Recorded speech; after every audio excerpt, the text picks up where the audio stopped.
someone that you've already met. It's my sister, apparently Angel. And I want to thank you for the support that you've been pouring out since she started her channel.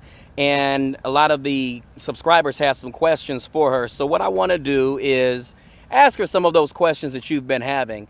And you'll be able to learn just a little bit more about apparently Angel.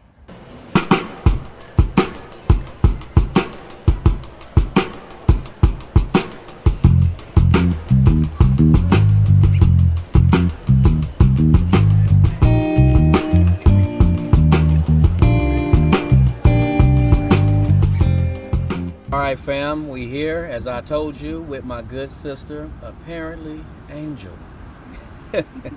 All right, sister. So let me tell you, since our last video that we did, I've had people on my channel, and I've seen a few people in the comments on your channel, sparked a lot of interest. People want to know just a little bit more about you. They want to know, and we're gonna get into it later, but we have quite a few people that want to know, like, hey, what that status is doing though. Right? Okay, so so you know, we're gonna get into all of that stuff later if time permits. But so let me ask you, since we did our video, you know, what type of responses have you been getting back? Is there any concerns, anything that you know that you find kind of funny or amazing? What is it? So, you know what? The responses have been, for the most part, very positive, right? Okay. There have been a couple of things here and there that I thought were a little interesting. Okay. But for the most part, I will say that I've been received very well. And I want to say thank you to my Gambian brothers and sisters for making me feel so welcome. I will say that the things that were less than positive came from people that are not even here. Okay. So that gets discounted very quickly. That happens. That happens a lot to anyone that has a YouTube channel.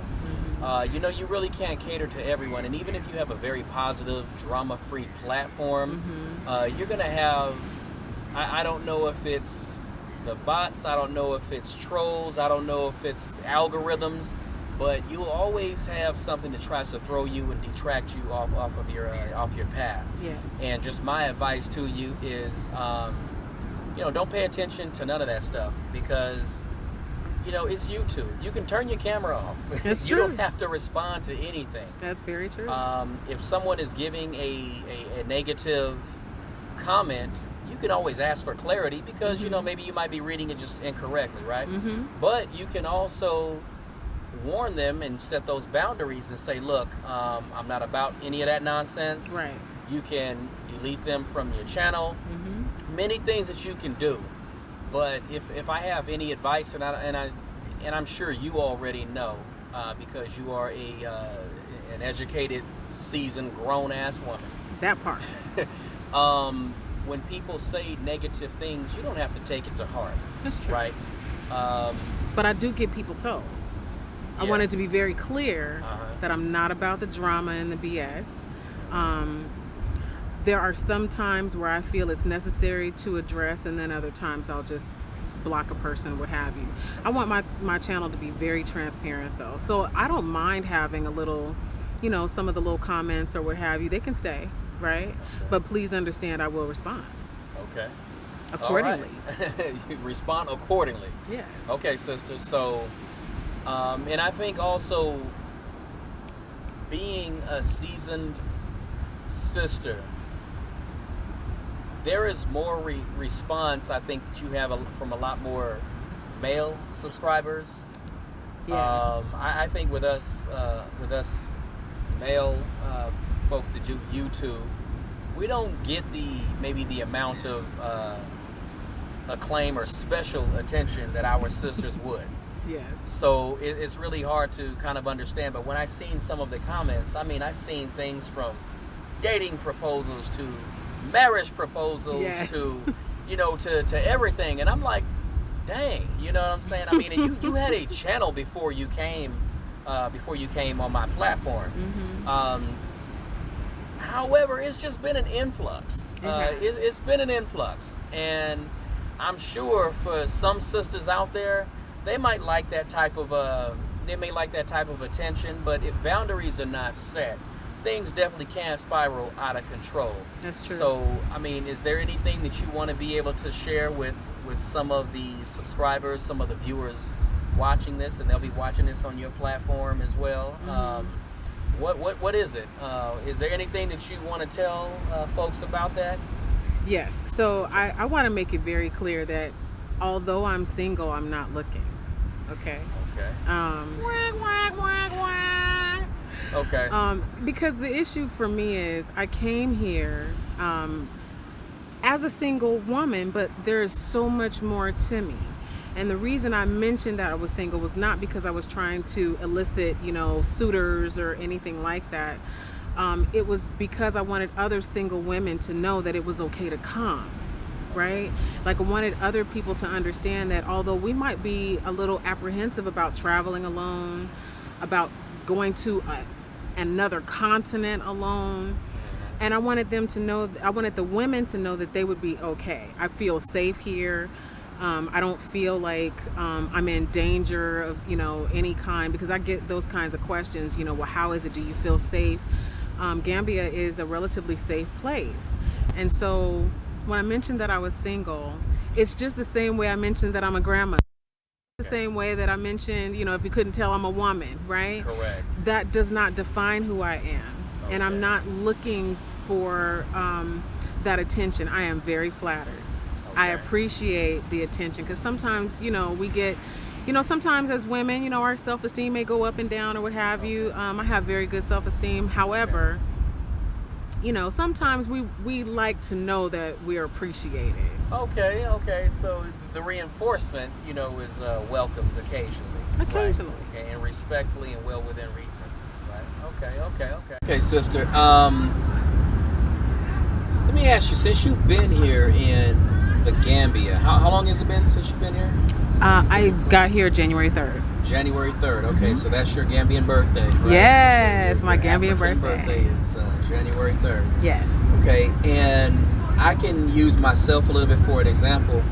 I've been here for about 5.5 months, and it feels as if I've been here for well over a year, right? Because you learn so much in a very short period of time. Yes. So let me ask you, in this short period of time, what have you seen, what have you learned since you've been here in the Gambia? It could be about yourself, it could be about just different observations, what you've seen, but what are some of the things that you've learned, I guess, since you've been here? The very first thing that came to mind is patience. Patience? Yes. Okay. Because there's a certain way that the Gambians do things. I think that we in the States are like, let's go. Everything has to be fast, right? I feel like what I've learned is that not everything has to go so fast. What we need to learn how to do is relax. So I've learned that, maybe there's certain days of the week that you don't expect to get a lot of things done. So you learn how to navigate through life in a different way. So for instance, if you're going to handle some sort of business at a governmental agency or something like that, Monday might not be the day to go, right? If you want to go to the bank, Monday may not be the day to go. Just in everything, what I do love is the peaceful nature of the people here. And the first thing I learned, and the most important thing I learned, is patience. Okay. And what are some things that you've seen here what are some things here that you saw that surprised you, or that was completely different than what you anticipated it to be? Wow. You know what? I did enough research before I got here, so I wasn't too surprised about anything. Okay. I'm trying to think of what I was surprised about. I will say, so let me say this. The reason I wasn't surprised about so many things is because I made sure that I watched a lot of channels to kind of see, from different aspects, how life is here. And I think that that's extremely important when you come here, because I've heard some stories about people being surprised about the fact that you can't come over here and expect to get a job, right? You have to come over here with an entrepreneurial spirit and wanting to create something, right? So not much has surprised me. Maybe I thought things were going to be worse, right? Because I was, well, they don't have certain things, or I wasn't surprised about not having some of the food choices. I take that back, because I was surprised. I thought I was going to find greens here. Wow. A sister needs some greens. Wow. Don't we all? And, That surprised me. Yeah. I really want some collard greens. So can somebody send us some seeds? No, just kidding. Well, you know what? I know here the way that they eat greens, and their greens could be like leaves from other vegetables and stuff. They usually pound it, or pulverize it. It's almost like a soupy type of consistency, where they put it into a paste. Whereas in the West, when we're talking greens and collard greens, leaves, we like the broad leaves that are finely chopped, something like that. So I guess we do greens over here. It's just processed in a different way, and it's just a different type of leaf. And a lot of different vegetable leaves out here are good. You just have to know how to cook them. That's true. Because I found that so many different things out here are so good, different combinations that you never thought would go together. Like here, like for breakfast, you'll see a lot of people have like your tapalapa bread, and they'll throw on maybe just some beans, or just some mayonnaise or something, and you're like, okay, I'm gonna need a little bit more, extra things on there. But since I've been here, I've had tapalapa bread in the morning with just beans, and the way that those beans were seasoned, like who would have ever thought that you would have beans for breakfast on bread? And you're good. It's filling. It has a flavor to it. It's good. Man, right? So good. And then potato. And the potato on it. Now I know that might be like considered starchy and a bunch of carbs and stuff, but having tapalapa bread and throwing some potato on that bad boy and seasoning up, I kid you not, man, you will have a tear run down your face. Who would have ever thought something like that? That's so true. So enough about the foods. I'm getting myself hungry again. Right. Okay. So those are some of the differences that you've seen. Now you have shared with many of us that you came out here as a single seasoned professional sister. All right, sister.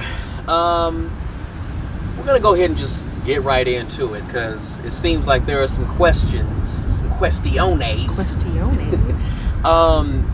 that I've been seeing. A lot of people have been asking on my platform about you, about your status, and I'm sure on your platform you get those same questions. So, you have people that are asking about your status, and you coming over here as a single seasoned woman who has definitely and assertively expressed that although you came here single, you were not looking. Correct. Right? But can you talk a little bit about that? Because have you seen any differences as far as the way that you may be engaged or approached in the States as compared to being here in Gambia? Yes. So I will say this. I don't get approached a lot in the States. Okay? I have been told that I'm a little aloof, and I'm thinking, how? Because I'm like the coolest chick you'll ever meet, right? But I will say, if I didn't think I was beautiful before, let me tell you, these men over here, the kings over here, will let you know that you are beautiful. You have the most beautiful elbow. Okay? Sister, I saw your toes, and in the sand, and they're full of sand and whatever, and it's like, wow, really? I will say that men here, I will not use the word aggressive. Very assertive, borderline aggressive. Okay. But you feel like the most beautiful woman in the world, and then until you realize that they're saying the same thing to the next woman. When you say, no, I'm not interested. Oh, you're beautiful. Your elbow, it's like, really, come on. Yeah. Right? So I will say that the amount that the number of approaches that I get I are, got you. They're a little exponential, if you will. yes, Right. Okay. yes, Okay. So if someone pays you a respectful compliment, would you go as far as to say that not only is it a good, you feel it. Yes. It's not just words. You Yes. actually feel it when they Yes. actually say it here. absolutely. They're very sincere. They seem Yeah. very sincere for the most part. Okay, that's interesting. So you said in the States that it was not that level of engagement there that you would actually have here. Right. Wow. Okay. Yes. I did a video with the family Exodus, Mhm. and they have their younger daughter, Dr. Ari, Mm-hmm. and she had, pretty much was talking about how being back in Babylon, how, even self-image things that she had to sort of go through. Yes. And people were always saying, "Young sister, you're beautiful, you're beautiful." And she said that when she got here, it kind of got kicked up a notch. A few You know, notches, I'm sure. Yeah, Yes. it got. And the thing is that nothing is wrong with my beautiful sisters. That's not. You're right. Nothing is wrong. That's right. And it just shows you that where we come from, you have this standard, or it's helped shape people's standards of beauty. Yes. To the point to where it becomes warped. Yes. So, yes, I will say this. There's so much pressure on us in the States to be perfect. Okay? And it doesn't matter if you're 20 or 40, right? There's so much, your hair has to be a certain way, and most likely it's, European standards as opposed to our own. Correct.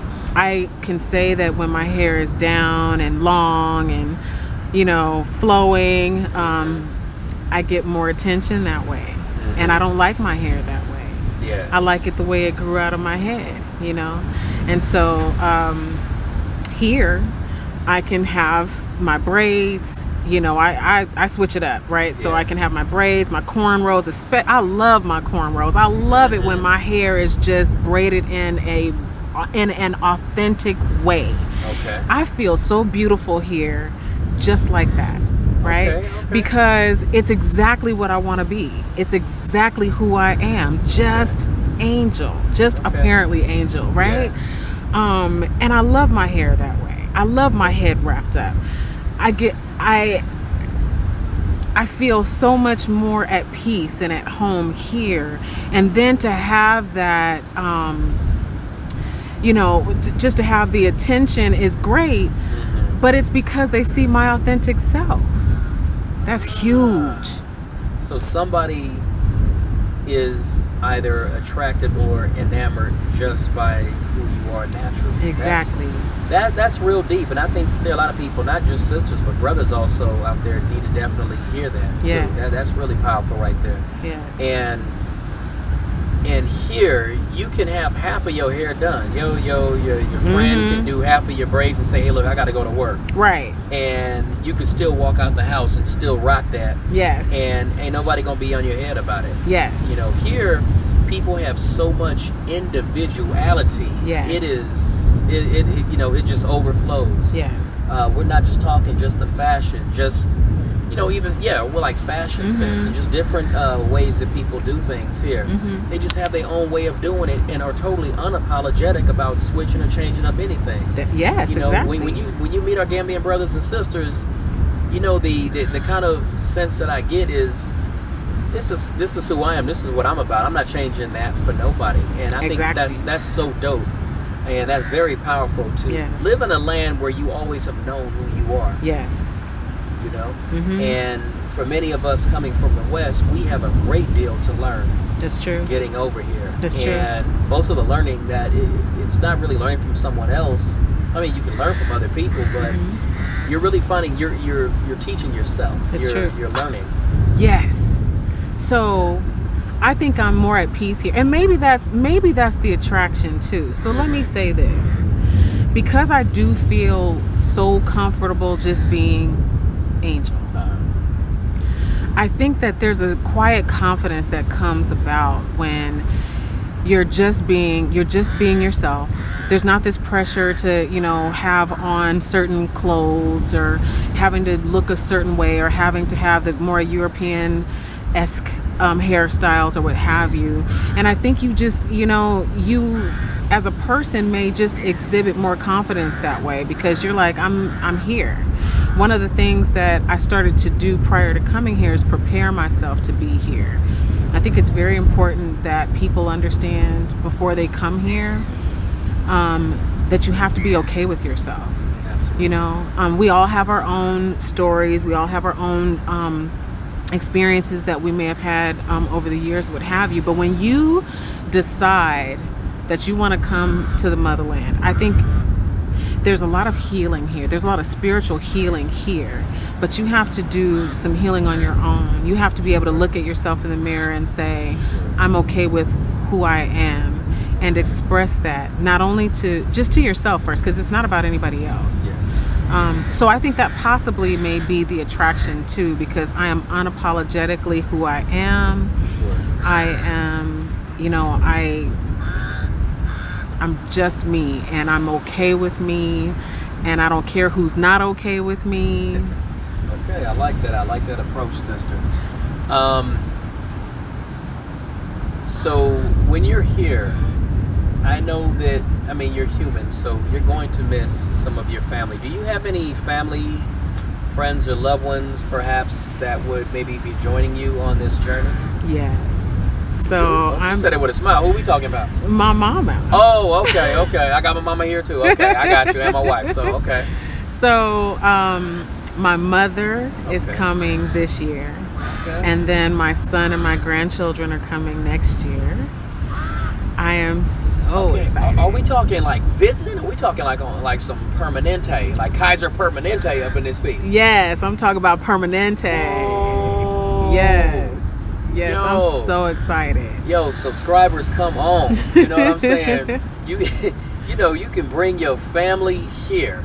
Have a plan, you know what I'm saying, before you get over here. Yes. But, to just start life and live life on your own terms. Do that. You can do that here. Yes. And another thing I wanted to say, and I've shared it before on my platform, and I may have told you, I too have observed a lot of single sisters with children that come here. And I've seen things turn out okay, and I've seen things turn out not really good. Mm-hmm. What do you want to tell? Can you? And I think it's always more powerful and it's more understood and it resonates more when it comes from another woman. Yes. What can you tell these sisters who do contemplate coming here, either on vacation or they're coming here because they've contemplated repatriating? Mm-hmm. What can you tell them as far as preparing yourself? What are some of the do's and what are some of the don'ts that you would recommend? You already said one of them. Prepare yourself. Plan. Okay. You have to have a plan. I've gotten questions from people. How much does it cost to stay there for X amount of time? Well, it depends. It depends. Mm-hmm. Just like it does in the States, right? Sure.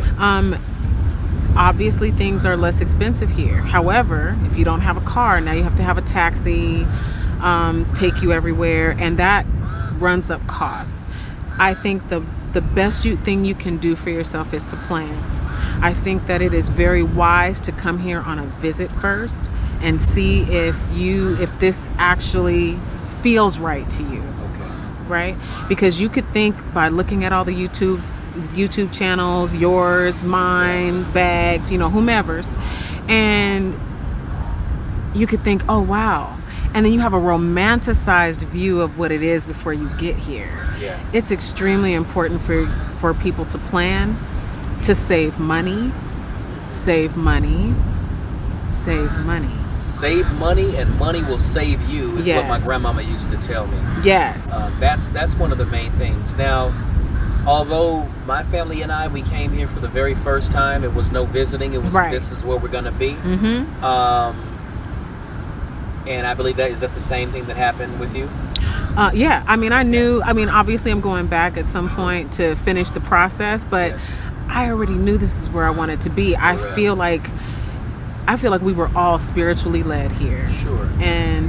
But that's not necessarily the case for everybody. Absolutely. That was kind of what I wanted to highlight. Yes. What may work for us may not work for everyone else. So you're going to have to kind of choose your own adventure Yes. on that one.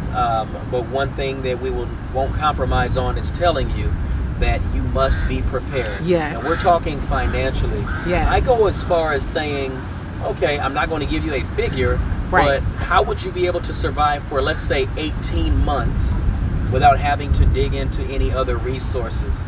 You need to be able to have a sufficient amount, because here you can say, okay, we're gonna, this is the compound or the apartment that we're gonna rent, and you're gonna land here. You're gonna go to that apartment, and it may not have the same amenities. Things Right. might not be there that were promised that were gonna be there. Right. You may be required to pay for stuff that you didn't even think you would ordinarily would have to pay for because you're renting. That's right. So you need to, so it's a lot that goes into that.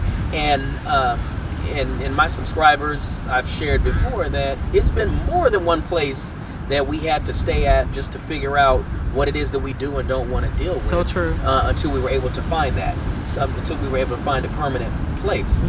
So, those are things when we say that you need to prepare for it. Then you need to be able to prepare your mind Yes, that was where for I was. these challenges and differences. Can you tell them a little bit about that? Yes, you have to prepare your mind. Your mindset, as a matter of fact, your mindset needs to change. If you're a person who is materialistic, who wants to have all of the designer clothes and all of that, okay, fine. All right. Okay. But you're not going to find a lot of that here. It's not necessary here. Let me just say that. It's not necessary here. Sure, there are some beautiful homes here, very large homes here that, by American standards may be affordable, but is that really where you want to spend your money, especially if you only have a certain amount of money that you're going to use in order to get yourself started, get a business started? You have to come here with an entrepreneurial spirit. You will not find jobs that are going to pay you the money that you're accustomed to making in the States. And so and the reason I go back to that is because it goes back to your mindset. Humility is important to have. There are a lot of people here who don't have as much as you do. And so you don't want to come to a place and just think that everything is okay with, spending a lot of money and that sort of thing, not thinking about tomorrow. So if you're a person who just does things on a whim, maybe you might want to change that and be more introspective about the choices that you make. So you're here in Gambia. Your family's going to be joining you very soon. We've talked to our brothers and sisters about having a plan. As far as securing different finances, what is income going to look like, when you get here? So would you like to share, is there anything that you're working on or any plans for the future? I do have some plans that I do not want to necessarily put on camera. Okay, I hear you. But I have a couple of things that I wish to do while I'm here, because again, you cannot have a job here. You've got to create some things. I got you. So I will say this, although I will not reveal my plans now, stay tuned to my channel. Okay. And at some point, I will reveal what some of those things are. This is what I'll say. I had ideas about what I was going to do, what kind of businesses that I may have wanted to start before I got here.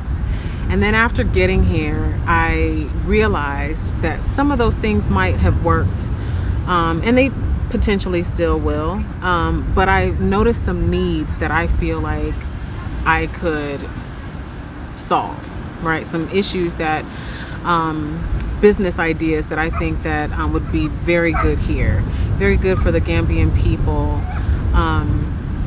I may not be like some people. I'm not here to try and get rich. I'm here because I chose to come to Gambia because it's literally like a canvas, and there's so much that I can learn from the Gambian people. But I think that there is some African American ingenuity that we can bring here. And so the businesses that I have already invested in, things that I want to do in the future, are all based on need. all based on solving some issues and providing Gambians with quality jobs where they're respected, because I think the Africans from America that are coming, we respect the Gambian people. We want to integrate ourselves with the Gambian people because we're all the same people. And so stay tuned, because I think there are going to be some things that I think we're going to do great things here. So here's a little tidbit. The Melanated Mrs. Mosley and I have some things that we're going to do. Okay. Yeah, you know, I don't think they're ready for that. You think? Yeah, I don't know. You know what? If they ain't ready, they better get ready, because we're about to do some things. Okay.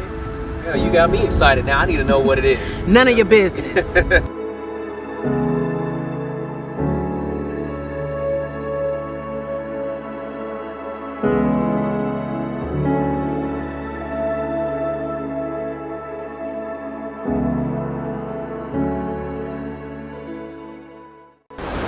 Okay, so I'm a little overwhelmed, right? Because all I know is that my family left here hundreds of years ago, and I'm able to come back. And then I see some of the same practices that were going on then still. They still fish in the same manner in which they've done for hundreds and thousands of years. I always say this, but my heart is so full right now. My heart is so full. This is an amazing experience to witness, right? Even when I came here, I think on my birthday, I did a video because it was my first time touching the sand that my ancestors touched, and the water. I call it the African Ocean. I know it's the Atlantic. Right. There ain't no Atlantic. It's the African Ocean. African Ocean, that's and right. for me to be right here, experiencing this right now, this is just amazing. I love Gambia. I wonder what my ancestors thought when they left these shores. I mean, I can imagine, and it wasn't anything good. But to know that I have been ushered back here,